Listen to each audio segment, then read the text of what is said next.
বালিগঞ্জ মহাবিদ্যালয়ের স্নাতকোত্তর বিভাগের ছাত্রী কবিতা সর্দার। আমি কৃত্রিম বুদ্ধিমত্তার বিপক্ষে বক্তব্য রাখবো।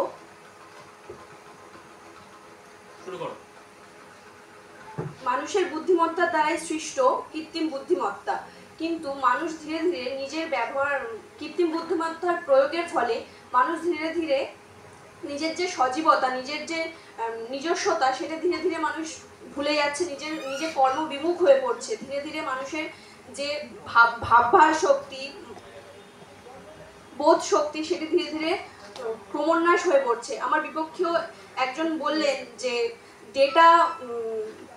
ডেটার দ্বারা হচ্ছে সারা বিশ্বের সাথে, সারা মানুষের সাথে আমরা যোগাযোগ রাখতে পারি, কিন্তু সেইভাবে আমরা মানুষের সাথে মানুষের কথা বলতে ভুলে যাচ্ছি। একটা ছোট্ট মাত্র সফটওয়্যারের মাধ্যমে আমরা যে যার সাথে কারোর সাথে কারোর মেলামেশা হচ্ছে না, কেউ কারোর সাথে কথা বলছে না।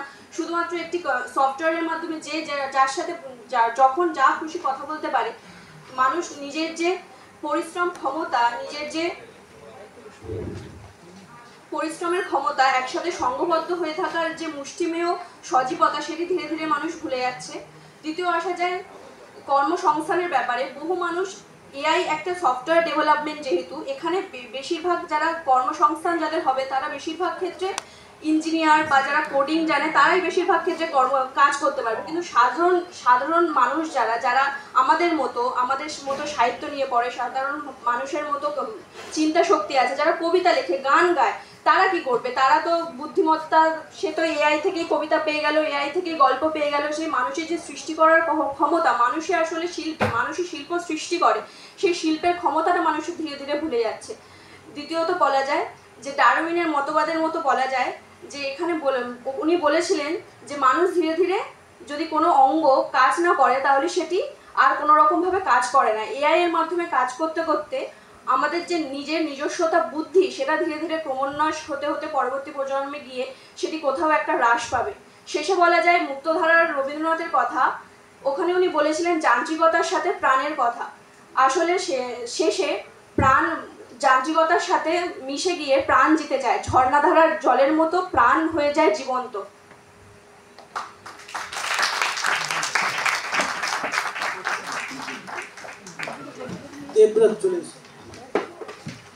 রেডি থাকবে রিয়া মন্ডল। রিয়া মন্ডল আছে তো?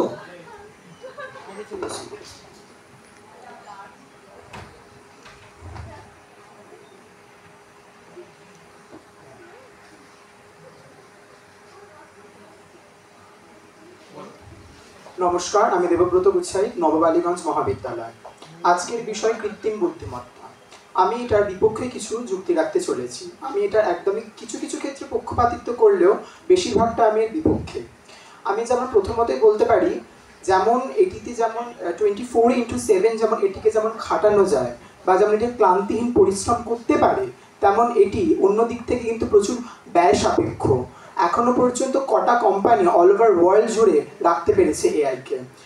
ব্যয় সাপেক্ষের দিক থেকে আমরা এটিকে ধরতে পারি। দ্বিতীয়ত আমরা বলতে পারি কর্মসংস্থান বেশ কিছু কমবে, হয়তো বেশ কিছু বাড়বে, কিন্তু কিছু কিছু ক্ষেত্রে যখন কোনো বিষয় রিক্রুইট করবে, রিক্রুইটের সময় সে তার এডুকেশন কোয়ালিফিকেশন এসে দেখবে যে সে সমস্ত কিছু আপডেটেড জিনিসগুলো জানে কিনা।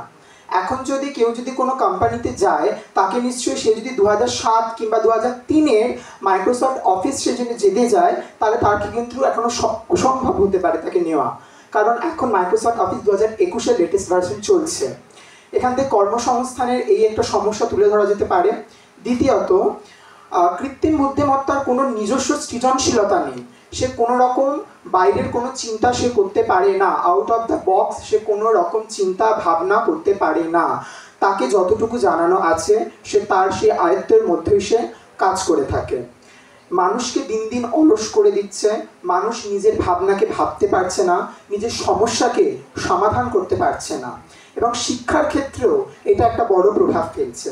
যে কোনো প্রজেক্ট করার ক্ষেত্রে বা কোনো প্রশ্নের উত্তরের ক্ষেত্রে আমি যদি প্রশ্নটা করি, আমাকে চ্যাটজিপিটি থেকে যে উত্তরটা দেওয়া হচ্ছে, আমার অন্য বন্ধু এআই এর ক্ষেত্রে জানে, সেও এই ব্যবহারটাই করলো, সেও একই উত্তর লিখলো, তাহলে এই বড় পার্থক্যটা আমাদেরকে দিন দিন জ্ঞান মেধা শূন্য করে দিচ্ছে। আমরা পড়ছি না, আমরা খুঁটিয়ে জানতে চাইছি না, আমরা চ্যাটজিপিটির ওপর নির্ভরতায় চলে যাচ্ছি দিন দিন। এটা একটা সবথেকে বড় খারাপ দিক আমরা বলতে পারি। এছাড়াও আমরা যদি এআই এর দিক থেকে যদি আমরা কোনো রকম এআই চালিত যদি কোনো যন্ত্র যদি চলাফেরাও যদি কোনোদিনও করতে পারি, একটা সাধারণ চিন্তা নেই আমাদের মানুষদের মধ্যে। আমরা জানি যে সবুজ সিগন্যাল থাকলে গাড়ি চলে, যেতে হবে, এআইও সেটাই জানে, কিন্তু এআই কিন্তু কোনো রকম বাধা মানবে না, এআই কিন্তু চলে যাবে। সেখানে যদি আমাদের মতো মানুষ থাকে, যাদের চিন্তা ভাবনা আছে, সামনে যদি সিগন্যালের কাছে যদি কোনো মানুষ থাকে, সে কিন্তু দাঁড়িয়ে যাবে, কারণ সে জানে আমি যতই সিগন্যালটাকে এগিয়ে যাই আমার অ্যাক্সিডেন্ট ঘটে যেতে পারে। এই সমস্ত ভাবনাগুলো আমাদের সত্যি ভাবা উচিত। আমরা কতটা এগোচ্ছি বা কতটা পিছিয়ে আসছে এই সমস্ত এগোতে গিয়ে, এগুলো সত্যি ভাববার বিষয়। ধন্যবাদ।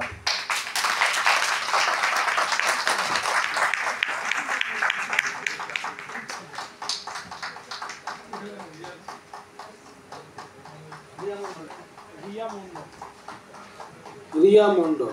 রেডি থাকবে বিপাশা সাহা। বিপাশা সাহা। নমস্কার, ধন্যবাদ ব্যাংক অফ বরোদাকে এমন একটি গুরুত্বপূর্ণ অনুষ্ঠানের আয়োজন করার জন্য। তো আমি সপক্ষে আমার বক্তব্য রাখব। এআই, আর্টিফিশিয়াল ইন্টেলিজেন্স বা কৃত্রিম বুদ্ধিমত্তা প্রথমে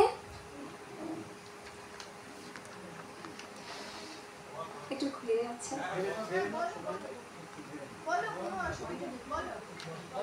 এআই, আর্টিফিশিয়াল ইন্টেলিজেন্সের আমি সপক্ষে কথা বলবো। এআইয়ের মাধ্যমে আমরা সাধারণত মানুষ দ্রুত গতিতে কোনো সিদ্ধান্ত গ্রহণ করতে পারে না, বা সিদ্ধান্ত গ্রহণ করলেও সেটি তার উপরে কোনো কনফিডেন্স রাখতে পারে না। কিন্তু এআই অতি দ্রুত গতিতে সেই সিদ্ধান্ত গ্রহণ করতে পারে ও কনফিডেন্স সহকারে থাকে, এবং এর মাধ্যমে আমরা অনেক সময় সাশ্রয় করতে পারি ও অন্যান্য কাজের উপরে আরও মতামত পেশ করতে পারি। এআইয়ের মাধ্যমে আমরা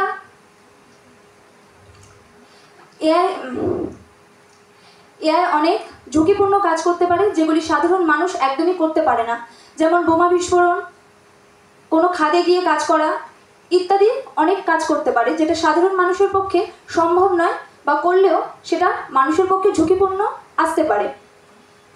এআই অনেক সময় সাশ্রয় করে এবং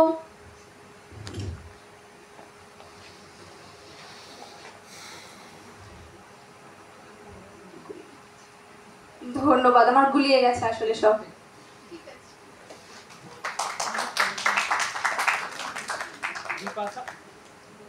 বিপাশা সাহা। রেডি থাকবে সাইদা খাতুন।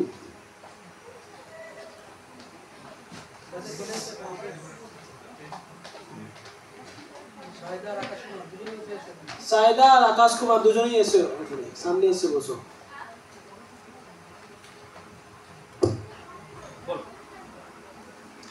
আমার নাম বিপাশা সাহা, আমি নববালিগঞ্জ মহাবিদ্যালয় স্নাতকোত্তর বিভাগের ছাত্রী, বাংলা বিভাগের ছাত্রী।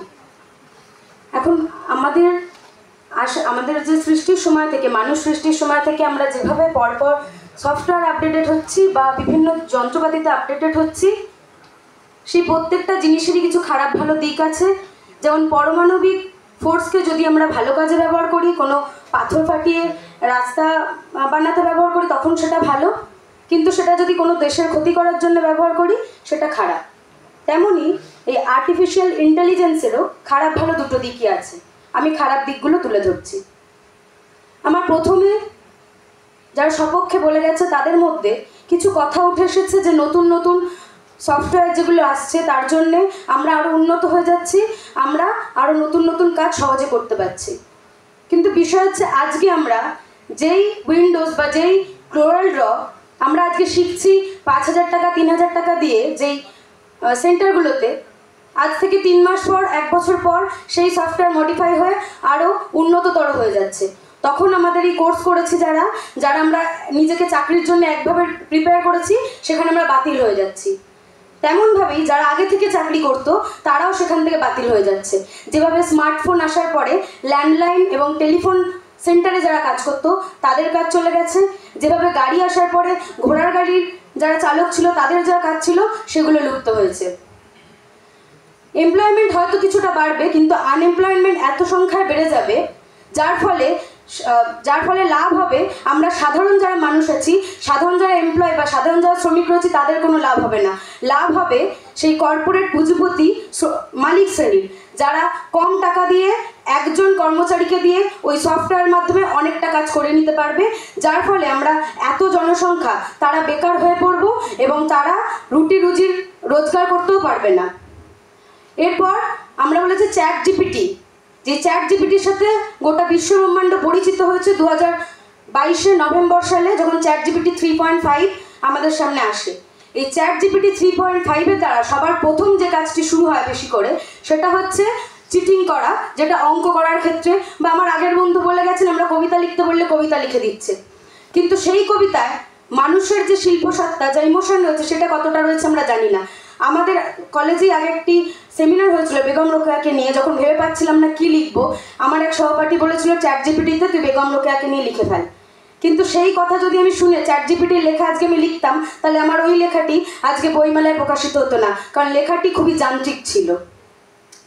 2 হচ্ছে এর আগে যে G20 নিয়ে যিনি বলে গেলেন, আমাদের দেশে আনএডুকেটেড লোক, যারা পড়া লেখা কিছুই করতে পারে না, সেই লোকই 23%।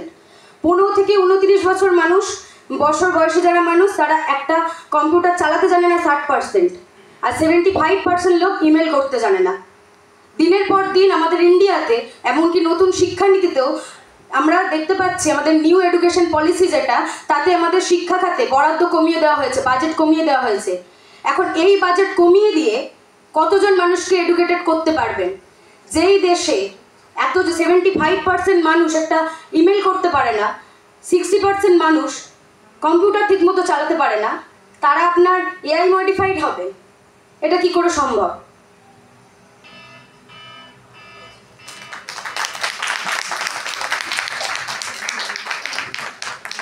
सैदा खातून।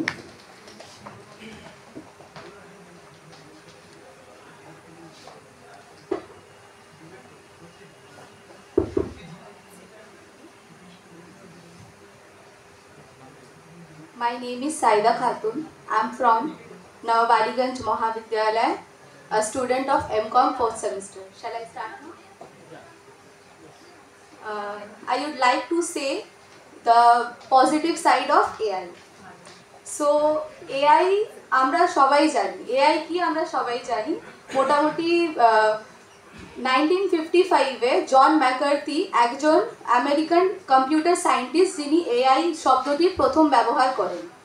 তারপরে অনেক বিশেষজ্ঞ বলেন যে এআই হচ্ছে আমাদের ভবিষ্যৎ, কিন্তু আমরা যদি আমাদের আশেপাশে ভালোভাবে ঘুরে দেখি, তাকাই, তাহলে আমরা বুঝতে পারবো যে এআই কিন্তু আমাদের সাথে কিভাবে জড়িত। এআই কিন্তু আমাদের বর্তমান, আমরা কোনো না কোনোভাবে এআই এর সাথে জড়িত আছি এবং তার ব্যবহারও করছি। যেরকম আইফোনের পার্সোনাল অ্যাসিস্ট্যান্ট সিরি, এটা সবাই জানে। তারপর অ্যামাজন অ্যালেক্সা, আরও অনেক রকম ভার্চুয়াল অ্যাসিস্ট্যান্ট আছে যেগুলো আমরা ইউজ করে থাকি। এআই আমাদের ইন্ডাস্ট্রিতেও নানা রকমভাবে হেল্প করে, যেরকম চ্যাটবোর্ডস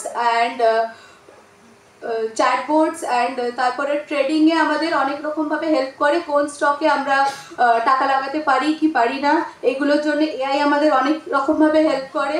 হেলথ কেয়ারে এআই এর একটা অনেক বড় হাত আছে। যেরকম মনে করুন আমরা কোনো না কোনো কারণে একটা ডক্টর একটা কান্ট্রি থেকে আরেকটা কান্ট্রি যেতে পারছে না, যে কোনো কারণ হতে পারে, ও টিকিট পাচ্ছে না বা সামথিং এলস, কিছু একটা হতে পারে।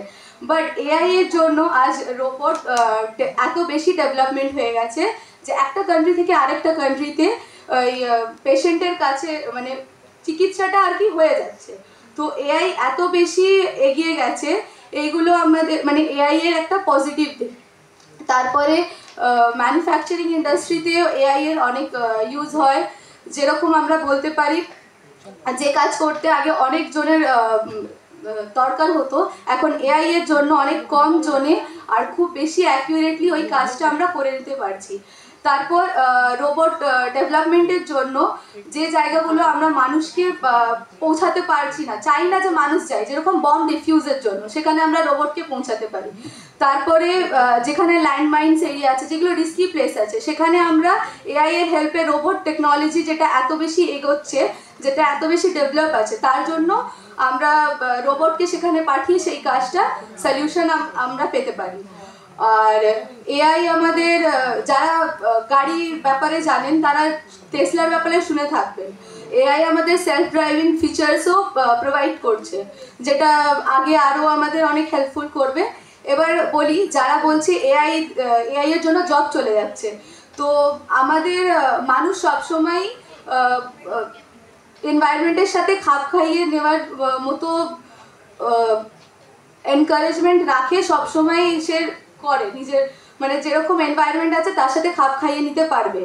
তো সবসময় নিজেকে আপস্কিল আর রিস্কিল করে যেতেই হবে আমাদের, যাতে আমরা আমাদের মানে আমাদের যে প্রবলেমগুলো আছে, জব চলে যাচ্ছে, সেগুলোকে আমরা ভালোভাবে আবার আমাদের জবগুলো যাতে না যায় এটা আমরা চেষ্টা করি।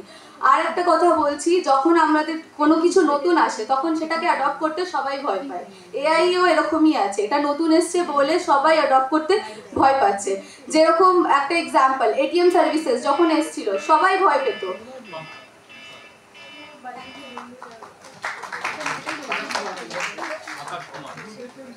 आकाश कुमार। नमस्ते, मैं आकाश कुमार नौबालीगंज सेमेस्टर 4 का स्टूडेंट हूँ और मैं अपने शब्दों द्वारा आर्टिफिशियल इंटेलिजेंस पे प्रकाश डालना चाहता हूँ। क्यों ये हमारे लिए क्यों वरदान नहीं है, ये हमारे लिए क्यों खतरा हो सकता है आने वाले दिनों में। आर्टिफिशियल इंटेलिजेंस में हम जब भी एक बार सर्च करते हैं, हमारा एक इंटर का क्लिक 500 ml जैसा पानी यूज़ करता है और ये हमारे इन्वायरमेंट के लिए बहुत ही बुरा है, क्योंकि आर्टिफिशियल इंटेलिजेंस हमारे एक इंटर पे 500 ml जैसा पानी यूज़ करता है। तो सोचिए बड़े कंपनियों में कितना यूज़ होता होगा और अलग अलग आर्टिफिशियल इंटेलिजेंस कितने पानी यूज़ करते होंगे। या फिर हम एक एग्जांपल के तौर पे देख सकते हैं, आयरलैंड जैसा एक कंट्री जितना इलेक्ट्रिसिटी साल भर में इस्तेमाल करता है, उतना इलेक्ट्रिसिटी गूगल का एआई कुछ ही महीनों में इस्तेमाल कर लेता है। और आर्टिफिशियल इंटेलिजेंस आने वाले दिनों में बहुत ही बुरा प्रभाव डाल सकता है हमारे यूथ जनरेशन के ऊपर, क्योंकि आजकल बहुत ही आसान है, कोई भी एआई यूज़ करके बहुत आराम से सीवी बना सकता है या फिर कोई भी पीपीटी प्रेजेंट कर सकता है बिना किसी मेहनत के। और ये हमारा स्किल्स इस वजह से हमारे स्किल्स दिन पर दिन कमते जा रहा है और यूथ बहुत ही कमज़ोर होते जा रहे हैं। इस पे हमें ध्यान देना बहुत ज़रूरी है। आर्टिफिशियल इंटेलिजेंस की वजह से हमें आगे बढ़ने में तकलीफ़ तो नहीं है, हमारा वो स्किल्स बढ़ाता है, परंतु वह उसके व्यवहार से जो लोग नहीं जानते हैं वह उनको बहुत तकलीफ़ होता है। और ये हमारे लिए बहुत तकलीफ़दायक है कि आने वाला यूथ इसे सही तरीके से अगर इस्तेमाल ना करे तो ये बहुत ही खतरनाक हो सकता है। Thank you.